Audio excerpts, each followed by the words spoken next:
The morning she struck Thomas Prewitt, the sky above Grosvenor Street was the particular shade of grey that belonged to London in November. A grey so thorough and so settled that it seemed less like weather than like a verdict. Cecily, Lady Ashwick, had been standing at the door of what had been her husband's house for approximately 4 seconds when the man appeared at the foot of the steps. He was gaunt and poorly dressed, his coat of some former respectability now worn thin at the elbows, and he was holding a letter sealed with a wax device she did not recognize. Behind her, at the corner of the street, a carriage had stopped. She registered its presence the way she registered everything that autumn, at a distance, through the glass of her grief and her private terror. She did not register the man who had stepped down from it and who was watching her from beneath the brim of a dark hat. The man at the foot of the steps said her name, not Lady Ashwick, her Christian name, Cecily, her. He said it the way a person says a name they have spoken before in other rooms, to other people, and the sound of it inside that grey morning was so wrong, so deeply and frighteningly wrong, that her hand moved before her mind did. She struck him across the cheek with her gloved hand. It was not a hard blow. It was the blow of a woman who had not slept in 3 weeks, who had found the first of the debt notices tucked inside a Bible she had never known her husband to open, who had been woken the previous night by a sound downstairs and had lain still for 40 minutes in the dark, waiting to learn whether it was a footman or a creditor. It was the blow of a person who had reached the end of what she could absorb quietly. It was also a blow in full view of the street. She knew it the moment her hand connected, the moment she heard the faint sound, the moment she felt the sting in her palm through the kid leather. She knew it from the way the man stumbled back 1 step and looked at her with eyes that were not angry, but something worse. He looked at her as though he had expected this, as though he had come knowing it was possible, and had come anyway, because the letter in his hand was more urgent than his own face. He set the letter on the step between them. He said quietly, in a voice that would not carry to the street, "I was employed by your husband for 9 years, my lady. I did not come to harm you." Then he turned and walked away, and the letter lay on the step in the grey morning light, and Cecily did not pick it up for a long time. From the corner of the street, Edmund Wycroft, Earl of Dorminster, watched her. He had been in that carriage on his way to his solicitor's office in Gray's Inn. He had not intended to stop. Something in her stillness on the step, the way she stood over the letter she had not touched, her gloved hands now pressed flat against her sides as though holding herself together by force of will, made him tell his driver to wait. He watched her for the length of time it took her to understand that the street was watching her back. Then she bent, retrieved the letter, and went inside without raising her eyes. The door closed. The grey morning continued. Dorminster did not go to his solicitor that day. If Cecily had known what she was not yet permitted to know, she might have opened the letter the moment she reached the drawing room. Instead, she put it in the drawer of her writing desk, between a bundle of her husband's correspondence and the most recent accountant's report, the one that had made her sit down very suddenly last Thursday and stare at the wall for a period she could not afterwards estimate. She told herself she would read it when she was calmer. She told herself this in the way a person tells themselves something they already suspect they will not do. She had been Lady Ashwick for 5 years, since she was 19, and her father had accepted Sir Edmund Ashwick's proposal on her behalf with the particular efficiency of a man who has 4 daughters and diminishing prospects. Edmund had been 41. He had been kind in the way that men of property are kind when they are certain of their own position, and Cecily had understood the transaction she was entering without ever being required to name it. She had been grateful. She had told herself for 5 years that gratitude was enough. And in the manner of things that are repeated often enough, she had almost come to believe it. Edmund had died of a fever in March. The house, the modest estate in Berkshire, the London townhouse, the investments, all to Cecily as his wife and sole heir, in accordance with the terms of a will that had been sealed and not opened until the week after the funeral. The solicitor who had read it to her had done so in a voice that was so carefully neutral that she had known even then that the neutrality was a skill he was deploying specifically for this conversation. By July, the first debt notice had arrived. By September, there were 3 more. By October, a figure had materialized that Cecily had looked at so many times it had stopped meaning anything. £11,400. She had no idea where it had gone. She had no idea, in fact, that it had existed, that the trust accounts Edmund administered had contained it, that the fund's books had been altered in ways she had never been given access to see. The letter in her writing desk was from a man who had spent 3 years trying to say so. She did not open it for 2 days.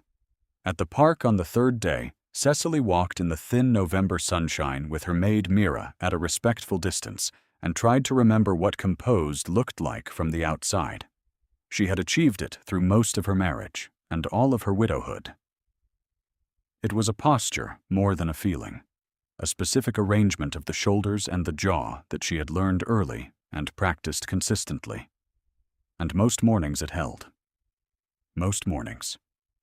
She became aware of Lady Honoria Fitch approximately 30 seconds before the older woman became aware of her, which gave her enough time to arrange the posture and fix her eyes at a point in the middle distance that suggested meditation rather than panic.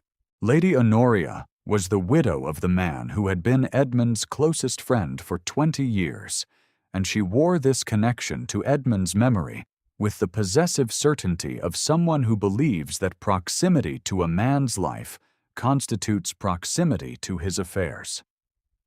She greeted Cecily with warmth and inquiry and the particular social efficiency that can extract information while appearing to deliver comfort.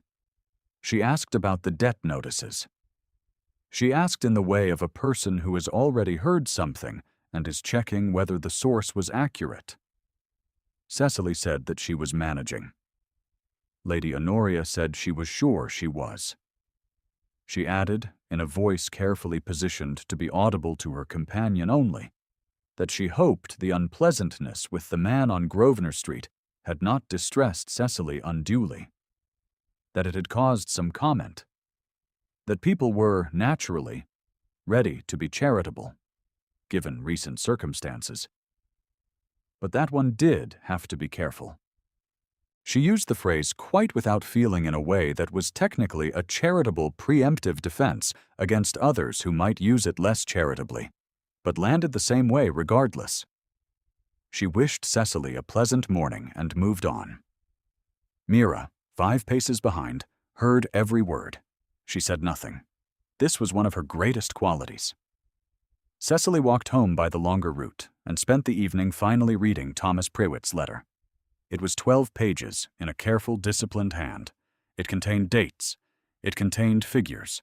It contained the names of the women whose funds had been redirected and the specific months in which each transaction had been entered in a false account.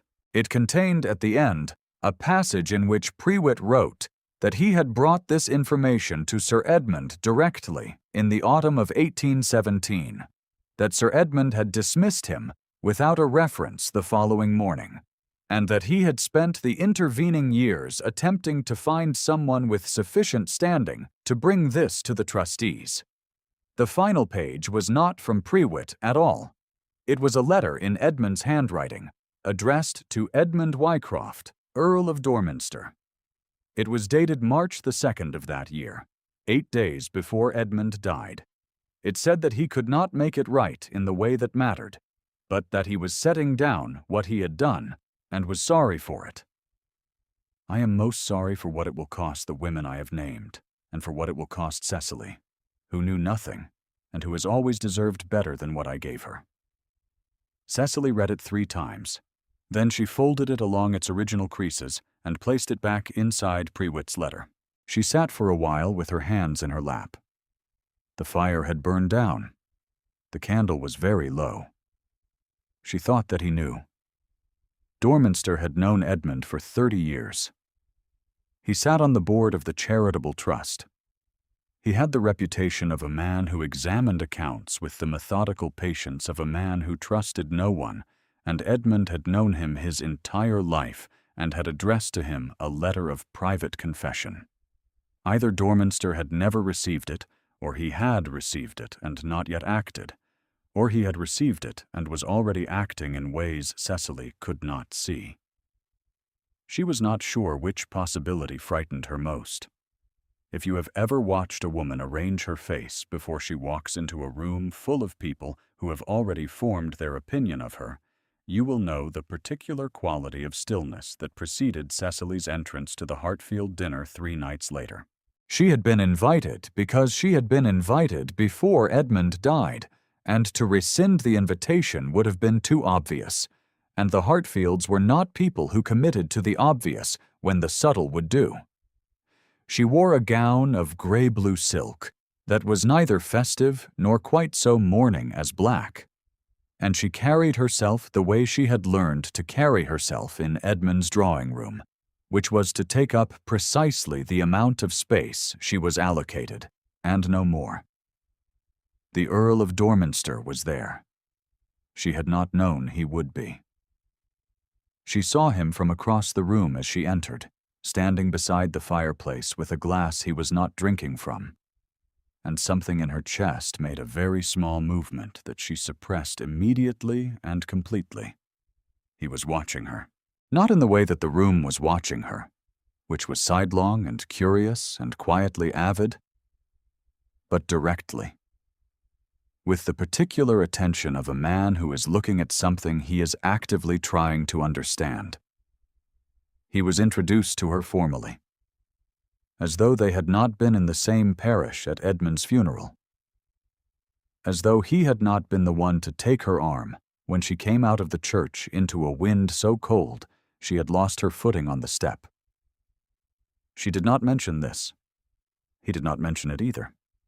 He said, "Lady Ashwick," in a voice that was level and gave nothing away, and she said, "Lord Dorminster," in a voice that did the same. She was seated 3 places from him at dinner. She ate very little. She was aware of him at a constant 3-place distance, the way one is aware of an open window in a cold room, as a thing the body tracks without the mind's permission.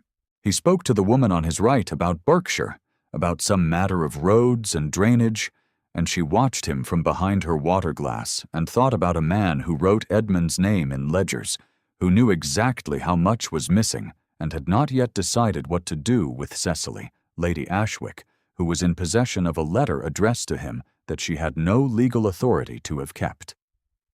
Then she heard it. From somewhere down the table, in a voice she would not have been able to identify, the phrase "quite without feeling" reached her like a stone dropped in still water. Not malicious. Social. Simply calibrated fact. The room had rendered its verdict on the morning of the letter, and this was what the verdict had settled into, this clean and portable condemnation that could be picked up and moved to new tables without any context attached. She set down her water glass. She did not look up. Across the table, she heard a sound from Dorminster's direction that was not quite a word and not quite silence, something brief and low, and when she finally raised her eyes, he was looking at his plate with a jaw that had gone rather tighter than it had been before. She thought the word "interesting" and tucked it away. What she did not yet know was that Dorminster had stood in a solicitor's office 3 days after the incident on Grosvenor Street and said, quietly and with no particular inflection, that the new Lady Ashwick would need to be interviewed in connection with the trust matter, and that he would conduct the interview himself. He had said this because he had been watching the matter of Edmund's accounts for 8 months, since the week after the funeral, when the irregularities had first surfaced in the Trust's annual review. He had not moved on them immediately because the Trust's other trustees were older men who moved slowly and required careful management, and because he had been, privately, still hoping to find that he was wrong, that Edmund had been careless rather than deliberate, that the figure of £11,400 had a different explanation. He had not been wrong. His sister's name was in the list of the women who had been denied payments from the fund. She was listed simply as Mrs. Clara Wycroft, widow, with the year of her application and the year of her death recorded side by side in a column of figures so neat they looked like nothing at all. He had found this entry in December of the previous year, which was 2 years after Clara died, and he had sat with it for a long time before he had done anything, because he was not a man who moved in haste, even when what he was sitting with was the confirmation that his oldest friend had let his sister die in need, and called it accident. He had not known about Prewitt. He had not known about the letter. He found both of these things on the evening of the Hartfield dinner, when he stopped Cecily in the corridor that led to the library as the other guests moved toward the drawing room for coffee. It was not properly done. He was aware that it was not properly done.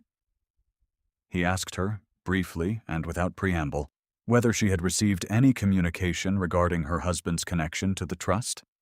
He phrased it carefully enough that she could deny it without lying. She looked at him for a moment with those gray-green eyes that gave away a great deal more than she intended, and said, "I have a letter in my writing desk that I believe was intended for you."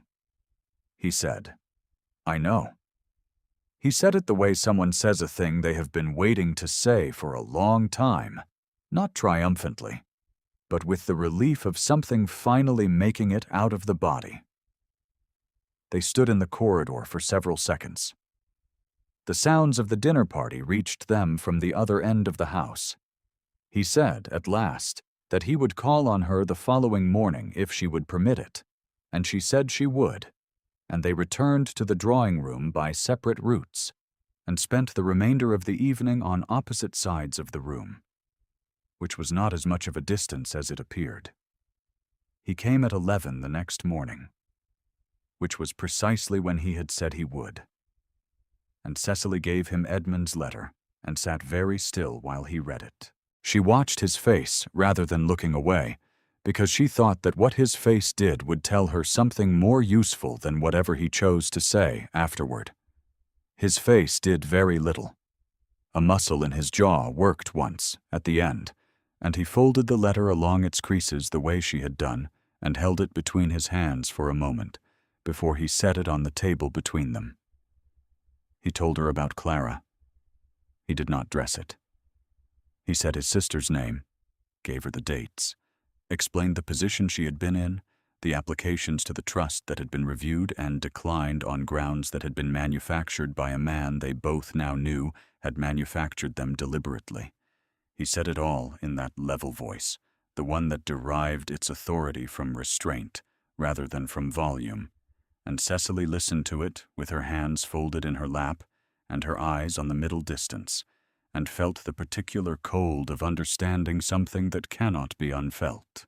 She did not look away from him while he spoke, which was not a comfortable thing to do, and which she did anyway, because she thought he deserved to be looked at while he said these things, rather than addressed by the crown of a woman's head. His face was very still. She had noticed, in their previous conversations, that his face was a surface on which information appeared in very small units, a slight tension in the jaw, a change in the quality of the eyes, a breath that arrived a half-second later than it might have. She had been studying this surface long enough now to read some of what appeared on it. What she read while he described Clara's winters and Clara's refusals and Clara's final December was something between grief and anger that had been sitting in him long enough to have gone cold, the way coals go cold, which is not the same as going out. He had a small portrait in his breast pocket. She did not know this. It was not mentioned, not shown, not offered, not. It was simply present. The way certain things are present in a person's daily geography, because to remove them would require a decision that the person is not ready to make. He touched the outside of his coat once, very briefly, at the mention of Clara's name, in the unconscious way of a man checking that a thing is still where he put it. Cecily noticed this. She did not say so. She said, "I am sorry." He said, "You did not know." She said, "That is not the same as not being sorry." Something happened in his face then, very brief and very specific. A change so slight, she would not have been able to name it precisely if pressed, except that it was in the direction of something like relief. He picked up his hat. He said that the matter would be coming before the full board of trustees in a formal hearing in 3 weeks' time, that the letter would serve as documentary evidence, that the new Lady Ashwick, as the inheriting party, would technically be named as the estate's representative. He said this last part in a voice that was careful and neutral, and she understood from the carefulness and neutrality exactly what it meant. She said, "I see." She said it to the window after he had gone. It rained for 5 days. Cecily organized the household accounts, which took considerably less time than organizing her husband's financial correspondence, which she did because she had nothing else to do, and because the alternative was sitting with the knowledge of what was coming and what she could not prevent. On the 3rd day of rain, she went to find Prewitt. She asked Mira about him, because Mira had a cousin in service in Cheapside who knew most of what happened in a certain radius. Mira came back the following afternoon with a street and a lodging house and a room number, and Cecily went at dusk in a hired hack, which was not the sort of thing Lady Ashwick was supposed to do. And she did it anyway. She had gone to apologize. She said so to Prewitt's door when he opened it, and he looked at her for a long moment across the threshold of the small cold room. And then he stood back to let her in. She stood in the middle of the room that smelled of damp and tallow and old paper, and she said she had been wrong to strike him, and she was sorry for it, and that was not all she had come to say. She told him she had read the letter, and she had given the enclosed letter to Lord Dorminster. She told him she had no money to give him, not the kind that would matter, not the kind that would repair what had been taken from him, but that she intended to say his name explicitly to the Board of Trustees as a wrongly dismissed servant whose evidence should be heard. He was quiet for a moment. Then he said she had better sit down if she did not mind, that there was more she should know. She sat. He told her about the other 5 stewards. The ones Edmund had employed before him, each one dismissed when they grew too curious about the accounts, each one left without a reference and without recourse, because they were servants, and he was a baronet, and the law had its hierarchy even when the hierarchy was wrong. He told her the names of 12 women in the ledger who had been denied payments. He had written them all down, over 3 years, on a list he had carried inside his coat since the day he was dismissed. He told her he had come to her door on Grosvenor Street because he had heard Edmund was dead, and he had thought she might be willing to listen, and because he had nowhere else to go. Cecily sat in Prewitt's small cold room and felt something happen behind her sternum that was not grief exactly, and not anger exactly, but which occupied the same weight as both. She said she would listen. She had been listening for a while now, and intended to continue. She asked him for the list. He gave it to her. She put it in her coat pocket. She was on the step of the lodging house, pulling on her gloves, when she realized she had only enough coin in her pocket for the hack home, now that she had given Prewitt the contents of her purse for his supper. She stood for a moment with the cold evening air on her uncovered hands, and then she removed her gloves and went back and gave those to him as well, because the night was cold and her coat had a lining. and his did not. She hired the hack and rode home with her bare hands in her lap, and did not notice that she was cold. He had seen her go in. He had not meant to follow her, but he had been returning from his solicitor's office by carriage when the hack she had hired passed him, heading in the wrong direction for the time of evening. And something in the set of the figure inside it had made him tell his driver to follow at a distance. He did not examine this impulse carefully. He had a great deal of practice not examining his impulses where Lady Ashwick was concerned. He stood in the street below Prewitt's lodging house while she was inside, and he waited. The evening cold was considerable, the kind that settles into the spaces between buildings and does not lift until morning, and he was aware of it in his hands and at his collar while he stood, and he was also aware that he was not leaving, that the cold was simply an atmospheric condition in which he was choosing to remain while a widow of 5 months sat inside a lodging house in Cheapside, talking to a dismissed steward. He had his hands in his coat pockets and his eyes on the door, and he breathed in the cold air slowly, the way one breathes when one is keeping oneself very still. When she came out the first time, she stood on the step pulling on her gloves, and he watched her from the far side of the street without moving. Then she paused. She looked at the gloves on her hands for a moment, and she turned and went back inside, and she was gone for less than a minute, and when she came out the second time, her hands were bare. She walked to the hack and stepped up into it, and the driver moved off.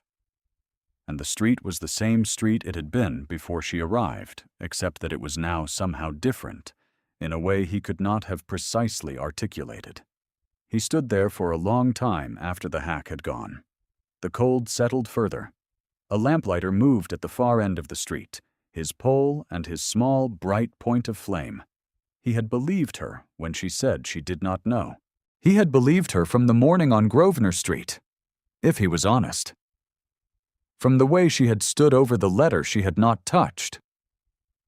From the particular quality of her stillness that had told him this was not the stillness of a guilty woman, but of one who was already carrying more than she had the means to carry.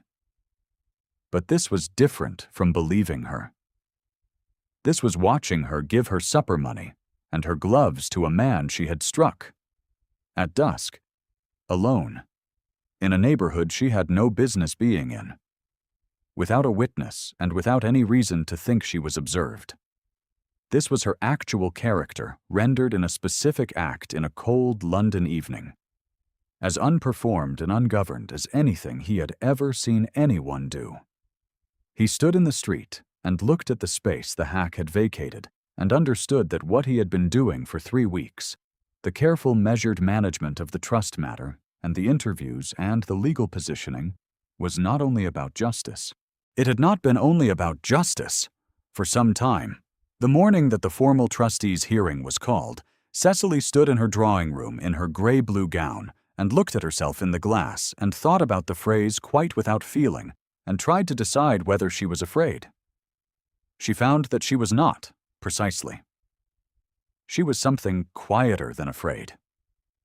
She had the list of 12 names in her coat pocket and Prewitt's 12 pages folded into her writing case, and the calm of a woman who has decided what she is going to do and is simply waiting for the moment to do it.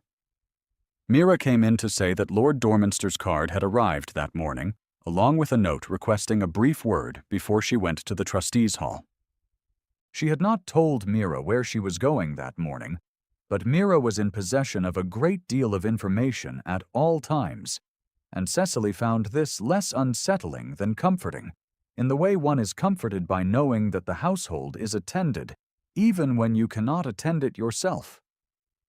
She told Mira she would not need a response. She told Mira she was quite all right. She told Mira she would be back before 4. Mira looked at her with the expression of a woman who does not believe any of these statements, but has decided not to contest them, and helped her with her coat. She had been waiting in the anteroom of the trustees' hall for 11 minutes when she heard it for the 3rd time. The anteroom was a small, cold room with a window that looked onto a courtyard and chairs arranged against the wall with the impersonal precision of rooms designed for people who are waiting to be processed rather than welcomed. Cecily sat in one of them with her writing case on her knee and her spine very straight and her hands in her coat pockets, and she was aware, in the way that one becomes aware in such rooms, of the silence and of what was on the other side of the door and of the considerable gap between those two things. The hall doors were not fully shut, and the voices inside carried. One of the trustees, the older man, Sir Leonard Graves, said the phrase in a voice that was not unkind. He said it in the manner of a man who is being fair, who is acknowledging that the woman in question had been careless with a begging man on a public street, and that this was relevant context when considering whether her account of her own ignorance was credible. He said, "One wonders about the character of a woman who is quite without feeling where the destitute are concerned." He said it, and several other men said nothing, which is its own kind of agreement. Cecily sat with her hands in her coat pockets and felt the folded list of 12 names against her fingers and looked at the courtyard through the ante-room window. The courtyard had a stone paving and a bare tree in the center, and a puddle that the morning light had turned briefly silver. She thought about a room in Cheapside that smelled of tallow. She thought about riding home bare-handed in a hired hack. She thought about Prewitt's 12 pages and the column of figures in which Clara Wycroft's name appeared, and she pressed her fingers against the list in her pocket and waited. Then she heard Dorminster's voice. He did not raise it. He did not need to. He said, in the tone of a man reading a dispatch, that the charitable trust had received, that morning, documentation confirming the full settlement of the outstanding debt against the Ashwick estate. He said it in the unhurried way that constitutes its own authority. He said the settlement had been made through a private arrangement, the terms of which were not subject to the board's review. He said that the board's inquiry into the irregularities themselves was a matter of legitimate concern, and that he had prepared a full accounting of those irregularities, which the board would find in the packet before them, and that among the documents they would find the original signed confession of Sir Edmund Ashwick, addressed to himself, which had not been delivered during Sir Edmund's lifetime, but which had come into his possession recently, and which he commended to the board's careful attention. He paused. He said, in the same measured tone, that the current Lady Ashwick had no knowledge of her husband's actions. "I have this on direct personal witness. I would ask the board to note this before the record is closed." There was a silence. Then he said, into that silence, that he also had in his possession a list of 12 women whose names appeared in the fraudulent accounts. That with the board's permission, he would be writing to each of them, or to their families where the women themselves were deceased, to inform them that the trust intended to make good their claims in full. That this was not a matter for future deliberation. It was a matter for action before the session was closed. The silence lasted another moment, then the sound of papers moving, of a chair being pushed back, of the formalities of agreement being assembled. Cecily did not hear the rest. She was looking at the door. It opened and he was there, his hat in his hand, his coat carrying the cold November air in from the street. He looked at her sitting in the ante-room in her gray-blue gown, with her hands folded and her posture arranged, and she looked at him, and neither of them said anything for a moment that was longer than politeness and shorter than declaration. Then he said, "Will you walk with me?" It was not a question. It was one of those commands that sounded like a command and functioned like something else entirely. And her body knew this before her mind confirmed it, because she felt something shift in the region of her chest, the way things shift when they have been held tense for a very long time, and are suddenly, without warning, permitted to release. She stood. She gathered her writing case. She walked to the door, and he held it open for her, and they went out together into the cold, bright London morning. They walked for some time. He told her about the settlement, briefly and without softness, but also without apology, that he had funded it himself, and that the board had accepted it. She said that she did not know how to repay it, and he said that repayment was not what he was seeking. She said what he was seeking was something she would like to understand more clearly. And he looked at her sideways, and something passed across his face that was almost, but not quite, amusement. They had reached a street that opened onto a square, and they turned into it without discussion, as though they had taken this route before, as though the square were somewhere both of them had been heading for some time. The trees were November bare, and the ground was hard with the cold, and there were a few other figures at a distance. But the bench near the near gate was empty, and they did not take it. They walked, because walking was easier than stillness when there were things between them that had not yet been said aloud. She was aware of him as she had been aware of him in every room they had occupied together, as a specific weight and warmth at her side, as a point around which her own body oriented without consultation. The cold air came off his coat. She was wearing gloves today, and was glad of them, because she had a feeling that if she were not wearing them, she would be considerably more conscious of the few inches between her bare hand and the sleeve of his coat, and she was already, with gloves, conscious enough. He said, at last, "You gave him your gloves." She looked straight ahead. It was cold. "You had been in a hired hack in November." "I had my coat lining." He said nothing for a moment. Then he said, "I was in the street. I saw you come out the second time."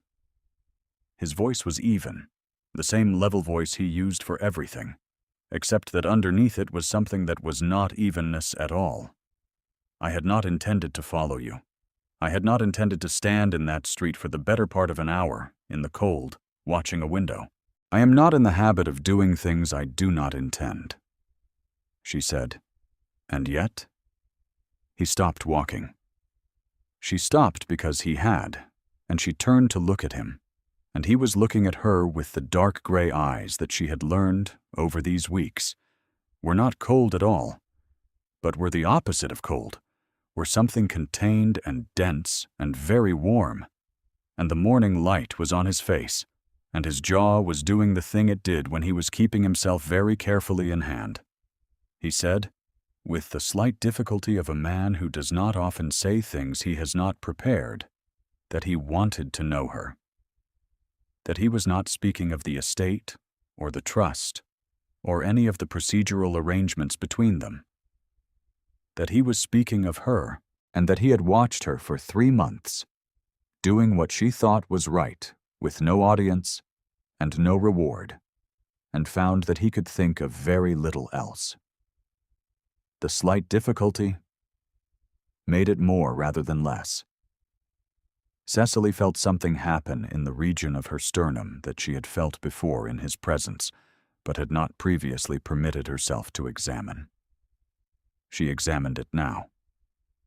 It was warm, and it was specific, and it had been building since November, and was not going anywhere. He said quietly, "I have known your worth longer than you have known mine."